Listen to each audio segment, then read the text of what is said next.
بسم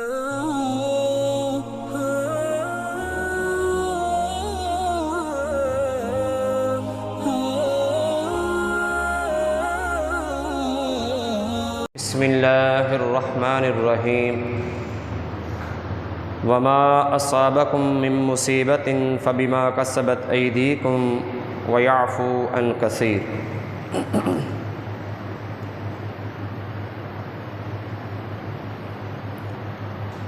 سنن ابن ماجہ کی ایک روایت ہے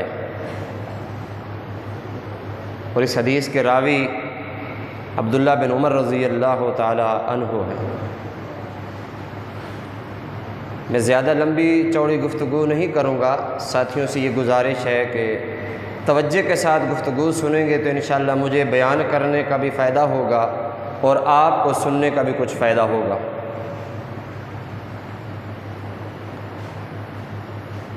عبداللہ بن عمر رضی اللہ تعالی عنہ اس حدیث کے راوی ہیں، وہ فرماتے ہیں کہ رسول اکرم صلی اللہ علیہ وسلم نے فرمایا کہ میری امت کے اندر کچھ گناہ پائے جائیں گے اور میں اللہ سے دعا کرتا ہوں کہ اللہ رب العالمین مجھے اپنی زندگی کے اندر وہ گناہ نہ دکھائے، اور جب میری امت کے لوگ ان گناہوں کے اندر ملوث ہو جائیں گے، مبتلا ہو جائیں گے، تو پھر ہر ایک ایک گناہ کی اللہ کے نبی صلی اللہ علیہ وسلم نے سزا بھی بتائی ہے۔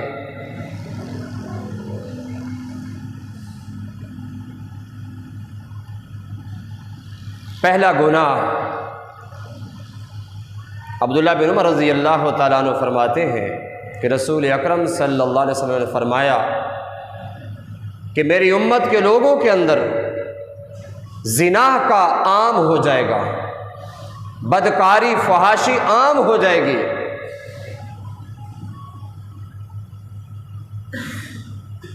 اور جس وقت فحاشی، زنا، بدکاری عام ہو جائے گی اس وقت اللہ رب العالمین ان کو سزا یہ دیں گے کہ ان کے اوپر طاعون جیسی بیماریوں کو مسلط کر دیں گے۔ آگے حدیث کے اندر الفاظ موجود ہیں اور اللہ کے نبی صلی اللہ علیہ وسلم فرماتے ہیں کہ طاعون سے بڑھ کر اللہ ایسی بیماریاں ان کے اوپر مسلط کر دے گا کہ اپنے بڑوں سے، بزرگوں سے یہ پوچھیں گے کہ انکل جی، دادا جی، چاچو جی، آپ نے یہ بیماری کا نام سنا تھا؟ تو ان کے بڑے بھی کہیں گے کہ ہمیں ان بیماریوں کا کچھ پتہ نہیں۔ ایسی ایسی بیماریاں ان کے اوپر مسلط ہو جائیں گی۔ کس گناہ کی سزا ہے؟ زنا کی وجہ سے۔ آج اس معاشرے کے اندر جہاں میں اور آپ زندگی بسر کر رہے ہیں، وہاں دیکھیے کہ زنا کو کس طرح چھوٹ ملی ہوئی ہے، اور کوئی سزا نہیں ہے، کوئی قانون نہیں ہے اس کے لیے۔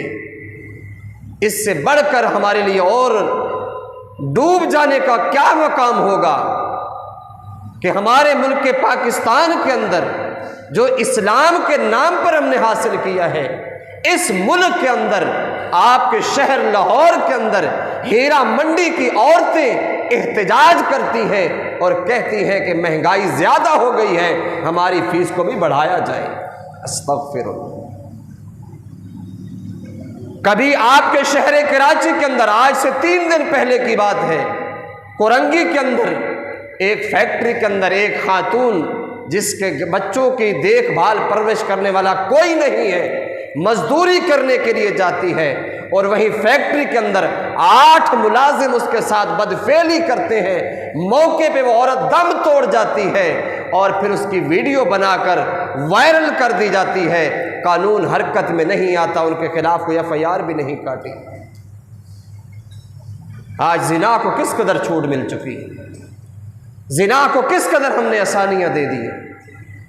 تو اللہ کے نبی صلی اللہ علیہ وسلم نے فرمایا تھا کہ جب زنا عام ہو جائے گا، اس کو چھوٹ ہوگی، تو پھر تمہارے اوپر اللہ رب العالمین ایسی ایسی بیماریاں مسلط کر دیں گے جن کا تم نے نام بھی نہیں سنا ہوگا۔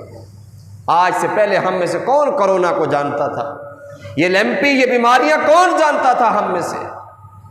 اللہ اکبر۔ تو اللہ کے نبی صلی اللہ علیہ وسلم نے فرمایا کہ تمہارے اوپر اللہ رب العالمین ایک عذاب یہ بھیجے گا کہ تمہارے اوپر اس طرح کی بیماریوں کو مسلط کر دے گا۔ دوسرا گناہ جو اللہ کے نبی صلی اللہ علیہ وسلم نے فرمایا کہ میری امت کے لوگ ناپ تول کے اندر کمی کرنا شروع کر دیں گے، ناپ تول کے اندر کمی کرنا شروع کر دیں گے۔ آج ہماری کیا حالت ہے؟ آپ مجھ سے بہتر جانتے ہیں، یہ ٹرانسپورٹروں کا معاملہ ہے۔ یہاں سے گاڑی لوڈ ہوتی ہے، وزن کچھ اور ہوتا ہے، جب گاڑی جا کر سامان اتارتی ہے تو وہاں وزن کچھ اور ہوتا ہے۔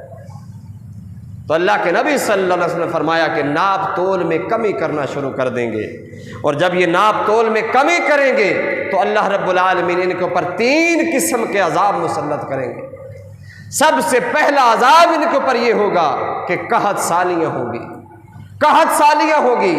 آج ہم سالوں دعائیں کرتے رہتے ہیں کہ اللہ بارش دے دے، اللہ بارش دے دے، بارش نہیں ہوتی۔ فرمایا کہ دوسری سزا ان کے اوپر یہ ہوگی کہ اللہ ان کے رزق کو تنگ کر دے گا، آگے رزق ہوگا، پیچھے یہ بھاگتے رہیں گے، ان کے ذہنوں کے اندر، جسموں کے اندر سکون نام کی کوئی چیز نہیں ہوگی، رزق کی تنگی ہوگی ان کے اوپر۔ اور تیسرا فرمایا کہ اللہ رب العالمین ان کے اوپر ایسے ظالم حکمران مسلط کر دے گا جو حکمران ان کو سزائیں دیں گے اور ان کو رونے بھی نہیں دیں گے، ان کو رونے بھی نہیں دیں گے۔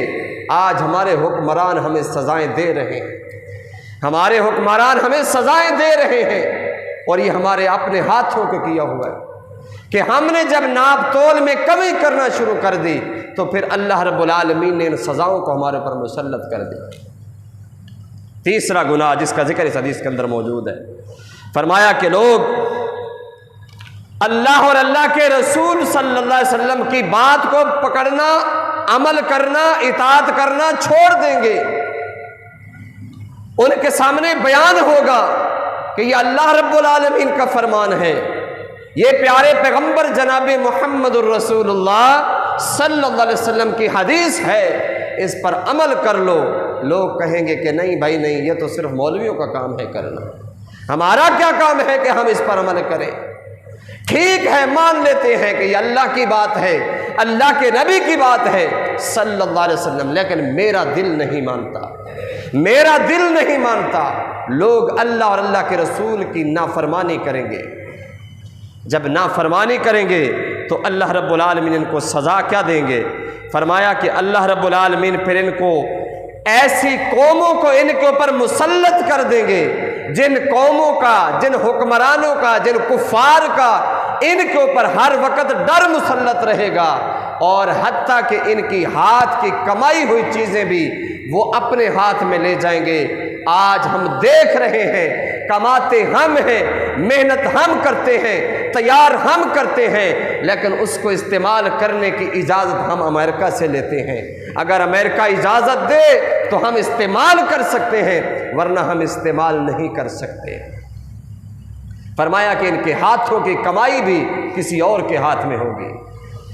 چوتھا گناہ، فرمایا کہ جب اس قوم کے حکمران، امام قرآن و سنت کے مطابق فیصلے نہیں کریں گے، اللہ رب العالمین نے جو احکامات نازل کیے ہیں اس کے مطابق فیصلہ نہیں دیں گے، اس وقت اللہ رب العالمین ان کو پر سزا کیا مسلط کریں گے؟ فرمایا کہ اللہ رب العالمین پھر ان کو آپس میں لڑا دیں گے، اللہ ان کو آپس میں لڑا دے گا اس وقت۔ آج ہم آپس میں کس طرح دست و گروبان ہو چکے ہیں، ایک دوسرے کے اوپر کفر کے فتوے لگاتا ہے، دوسرا اس کے اوپر کفر کے فتوے لگا رہا ہے۔ وہ کہتا ہے کہ تو کافر ہے تو مسلمان نہیں ہے، وہ کہتا ہے کہ تو کافر ہے تو مسلمان نہیں ہے۔ ہم ایک دوسرے کے خون کے بھی پیاسے بن چکے ہیں، عزتوں کے بھی پیاسے ہیں، اور مال کے بھی پیاسے بن چکے ہیں۔ یہ کیا وجہ ہے؟ یہ ہمیں سزا مل رہی ہے کس چیز کی؟ قرآن و سنت کے مطابق فیصلے نہ کرنے کی۔ کہاں ہوتے ہیں آج قرآن و سنت کے مطابق فیصلے؟ غریب آدمی اگر ڈبل سواری پر پکڑا جائے تو اس کی 6 مہینے ضمانت نہیں ہوتی، اور اسی ملک کے اندر کوئی جاگیردار یا وڈیرے غریب مسلمانوں کے قتل بھی کر دیں تو ان کو کوئی ہاتھ ڈالنے والا ہی نہیں ہوتا۔ کہاں ہے انصاف؟ آج کہاں ہے انصاف؟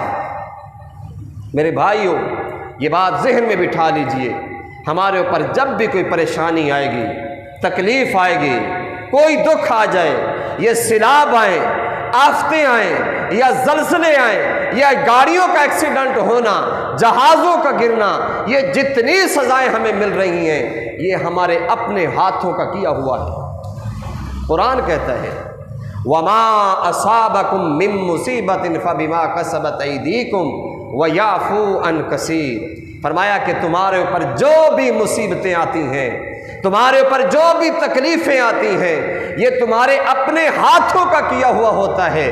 اللہ رب العالمین تو غفور الرحیم ہے، وَيَعْفُو عَن كَثِيرٍ، وہ تو تمہاری بہت ساری غلطیوں کو معاف کر دیتا ہے۔ بلکہ دوسرے مقام پر سورہ فاطر ہے، گھر میں ترجمے کا قرآن اٹھا کر دیکھ لیجئے، وہاں فرمایا کہ وَلَوْ يُؤَاخِذُ اللَّهُ النَّاسَ بِمَا كَسَبُوا مَا تَرَكَ عَلَى ظَهْرِهَا مِن دَابَّةٍ وَلَٰكِن يُؤَخِّرُهُمْ إِلَىٰ أَجَلٍ مُّسَمًّى۔ فرمایا کہ اگر اللہ رب العالمین تمہاری غلطیوں پر پکڑنے پر آ جائے تو پھر اس زمین پر تمہیں کوئی جاندار نظر نہیں آئے گا، پھر تمہیں اس زمین پر کوئی جاندار نظر نہیں آئے گا۔ کیوں؟ ہم میں سے کوئی بھی ایسا نہیں ہے کہ جو گناہوں سے بچا ہوا ہو، کوئی بھی ایسا نہیں ہے جو خطاؤں سے بچا ہوا ہو۔ یہ تو اللہ رب العالمین کی رحمت ہے کہ اس نے ہمیں مہلت دی ہوئی ہے، ہمیں زندگی دی ہوئی ہے، ہمیں چھوٹ دی ہوئی ہے کہ بندے سنبھل جاؤ، سدھر جاؤ، اپنی آخرت کو سنوار لو، اپنی زندگی کو بنا لو۔ حضرات، اگر انسان کی زندگی کے موڑ میں کبھی اس طرح کی تکلیفیں آ جائیں، پریشانی آ جائیں، غم آ جائیں، تو پھر بھی ہمیں دین اسلام کی تعلیمات کو لینا ہوگا۔ کس طریقے سے لینا ہے؟ قرآن نے ہمیں وہ بھی بتایا ہے کہ یا ایھا الذین آمنوا استعینوا بالصبر والصلاۃ ان اللہ مع الصابرین۔ اے ایمان والو، مجھ سے مدد طلب کرو۔ کس طریقے سے؟ فرمایا کہ نماز اور صبر کے ذریعے سے، نماز اور صبر کے ذریعے سے مجھ سے مدد طلب کرو۔ آج سیلاب آیا ہے، کون ہے ہم میں سے جو یہ کہہ سکے کہ سیلاب کے آنے سے پہلے مسجدوں کے اندر نمازی کم تھے، سیلاب آنے کے بعد مسجدوں کے اندر نمازیوں کا اضافہ ہو گیا ہے؟ نہیں ہوا اضافہ، ہم ٹس سے مس نہیں ہوئے، ہماری حالت میں کوئی تبدیلی نہیں آئی، ہم اللہ سے کوئی مدد نہیں مانگ رہے۔ آج بھی ہم نے کوئی نماز کے ذریعے اللہ سے مدد حاصل نہیں کی۔ قرآن نے کہا تھا کہ جب تمہارے اوپر کوئی پریشانی آ جائے تو تم نے نماز اور صبر کے ذریعے سے مجھ سے مدد طلب کرنی ہے۔ نہ تو ہم نے نمازیں شروع کی ہیں، نہ نمازوں میں ہم نے بہتری لائی ہے، نہ نمازوں میں ہم باقاعدگی لے کر آئے ہیں، اور نہ ہی ہم نے صبر کو اختیار کیا ہے، نہ ہی ہم نے صبر کو اختیار کیا ہے۔ آپ مجھ سے زیادہ شاید جانتے ہوں گے، سوشل میڈیا کا دور ہے، اندرون سندھ ہو، بلوچستان ہو، یا پنجاب ہو، KP کے ہو، جہاں بھی سیلاب آیا ہے وہاں وہ چھوٹے چھوٹے بچے بھی، عورتیں بھی، جن کو ٹی وی کا پتہ ہی نہیں تھا کہ ٹی وی کے آگے کیسے بیٹھنا ہے، کیسے بولنا ہے، آج ان سے بھی اگر انٹرویو ہوتا ہے تو وہ بھی ایک ہی شکوہ کرتے ہیں کہ ہمیں راشن نہیں ملا، ہمیں کچھ نہیں ملا، ہمیں خیمے نہیں ملے۔ کوئی یہ نہیں کہتا کہ ہمارے اعمال کی سزا ہے، ہم اللہ سے معافی مانگتے ہیں۔ کوئی یہ نہیں کہتا کہ ہم اللہ کا شکر ادا کرتے ہیں، اللہ نے ہمیں جس حال میں بھی رکھا ہے الحمدللہ۔ کوئی صبر کا مظاہرہ نہیں کر رہا، جو بھی زبان سے الفاظ نکالتا ہے تو اللہ کی ناشکری کے الفاظ نکالتا ہے۔ کہاں سے ڈھونڈ کے لائیں ان صحابہ کی زندگیاں جنہوں نے صبر کر کے دکھایا ہے ہمیں، کس طرح صبر کیا ہے۔ ابو ہریرہ رضی اللہ تعالیٰ عنہ فرماتے ہیں، کہتے ہیں کہ میری آنکھوں سے کبھی کبھی آنسو آ جاتے تھے کہ جب میں اصحاب صفہ کو دیکھتا تھا جو قرآن و حدیث کی تعلیم حاصل کرنے کے لیے آتے تھے، اور پھر میں دیکھتا تھا کہ ان کے پاس ایک ایک چادر ہوا کرتی تھی، ان کے پاس ایک ایک چادر ہوا کرتی تھی۔ اگر وہ اپنے سر کو ڈھانپتے تھے تو ٹانگیں ننگی ہو جاتی تھی، اور اگر ٹانگوں کو ڈھانپتے تھے تو سر ننگا ہو جاتا تھا۔ وہ بیچارے عزت کو بچانے کے لیے اپنے چہرے کو تو ننگا رکھتے تھے، اپنی سطر اور اپنی ٹانگوں کو چھپایا کرتے تھے، لیکن کبھی اللہ کی ناشکری نہیں کرتے تھے، اللہ کے شکوے نہیں کرتے تھے۔ ان کی زبانوں پر ہوتا تھا تو اللہ کے ذکر جاری ہوتا تھا، ناشکری نہیں ہوتی تھی۔ اما عائشہ صدیقہ رضی اللہ تعالی عنہ اپنے بھانجے حضرت عروہ رضی اللہ تعالی عنہ، صحیح بخاری کی حدیث ہے، کبھی ان کو تبلیغ کرتے ہوئے سمجھا رہی ہیں، کہا بھانجے اللہ رب العالمین نے ہمیں زندگی میں ایسے ایسے دن بھی دکھائے ہیں کہ 3 مہینے اللہ کے نبی کے گھر میں چولہا نہیں جلتا تھا۔ کون ہے؟ کائنات کے امام ہیں، اگر اللہ سے دعا کرتے تو اللہ آسمان سے رزق کے خزانے کھول دیتا۔ فرماتی ہیں کہ اے عروہ 3 مہینے اللہ کے نبی کے گھر میں چولہا نہیں جلتا تھا، ہم صرف کھجور اور پانی سے گزارا کیا کرتے تھے، کبھی ہم نے اللہ کی ناشکری نہیں کی۔ فرمایا عروہ میں تمہیں یہ نصیحت کرتی ہوں، اگر زندگی میں کبھی مشکل آ جائے تو اللہ کی ناشکری نہیں کرنا۔ فرمایا کہ 3 مہینے چولہا نہیں جلتا تھا، کھجور اور پانی سے ہم گزارا کرتے تھے، یا پھر اللہ کے نبی کا کوئی پڑوسی بکری کا دودھ لا کر پیش کرتا تھا اور اللہ کے نبی برکت والے ہاتھ سے ہمیں پلا دیا کرتے تھے۔ اور وہاں ایسے 3 مہینے گھر میں چولہا نہ جلنے کے باوجود بھی کبھی اپنی زبان سے ناشکری والے الفاظ نہیں نکالے۔ میری اور آج آپ کی حالت کیا ہے؟ چند دن کا مسئلہ ہے، 2-4 دن کا، ہفتے کا مسئلہ آیا نا، ہم نے رونا شروع کر دیا، چیخنا چلانا شروع کر دیا، ہم نے پیٹنا شروع کر دیا۔ اللہ کے نبی صلی اللہ علیہ وسلم کی حدیث ہے، صحیح بخاری کے اندر موجود ہے، ابو ہریرہ رضی اللہ تعالیٰ عنہ اس حدیث کے راوی ہیں، وہ فرماتے ہیں کہ اگر اللہ رب العالمین کسی انسان کو دنیا کے اندر کوئی تکلیف دے دے یا اس کی کوئی محبوب چیز اس سے لے لے، چھین لے، اور یہ بندہ اس پر صبر کر لے تو اس صبر کا بدلہ پتہ ہے تمہیں کیا ہے؟ ابو ہریرہ کہتے ہیں کہ اللہ کے نبی ہم سے بہتر جانتے ہیں۔ فرمایا ابو ہریرہ اگر اللہ تمہاری محبوب چیز تم سے چھین لے اور تم اس پر صبر کرو تو اس کا بدلہ اللہ رب العالمین کے ہاں جنت کے علاوہ اور کچھ نہیں ہے، جنت کے علاوہ اور کچھ نہیں ہے۔ کبھی ابو ہریرہ رضی اللہ تعالیٰ عنہ فرماتے ہیں، تفسیر ابن کثیر کے اندر یہ آپ کو روایت ملے گی، ابن ابی حاتم کے اندر بھی ملے گی، کیا فرمایا؟ فرمایا کہ کل قیامت کا دن ہوگا، اللہ رب العالمین ایک ندا لگانے والے کو کہیں گے کہ ندا لگاؤ، وہ آواز لگائے گا، لوگ اٹھ کھڑے ہوں گے، اللہ رب العالمین کہیں گے کہ جنت میں داخل ہو جاؤ، فرشتے روکیں گے، کہیں گے ابھی تو حساب و کتاب نہیں ہوا، تم پہلے جنت میں کیوں جا رہے ہو؟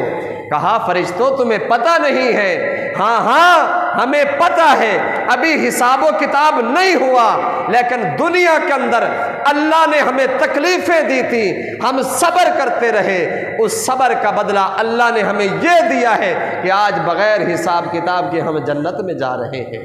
قرآن کہتا ہے انما یوفی الصابرون اجرہم بغیر حساب، صبر کرنے والوں کو اللہ اجر عطا کرتا ہے بغیر حساب و کتاب کے عطا کرتا ہے۔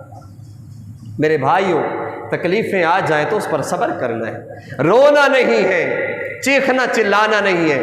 اچھا اگر ہم روئیں گے تو کیا کر لیں گے؟ اللہ کا کچھ بگاڑ سکتے ہیں ہم؟ ہمارے اندر ہے اتنی طاقت؟ میں نے کہا کہ صحابہ نے فاقے دیکھے ہیں لیکن ان کو فکر ہوتی تھی تو آخرت کی فکر ہوتی تھی کہ ہمارا مرنے کے بعد کیا بنے گا۔ ابو دردہ رضی اللہ تعالی عنہ زندگی کے آخری ایام ہیں، رو رہے ہیں، بیوی نے دیکھا ابو دردہ کیوں رو رہے ہو؟ تم تو صحابی رسول ہو، تمہیں تو جنت کے سرٹیفکیٹ مل چکے ہیں، پھر کیوں روتے ہو؟ ابو دردہ رضی اللہ تعالیٰ عنہ کہتے ہیں کہ ہاں مجھے پتہ ہے کہ مجھے اللہ کے نبی زبان نبوت سے کہہ چکے ہیں، لیکن پھر بھی ڈرتا اس لیے ہوں کہ نہ جانے کہ ابو ہریرہ کے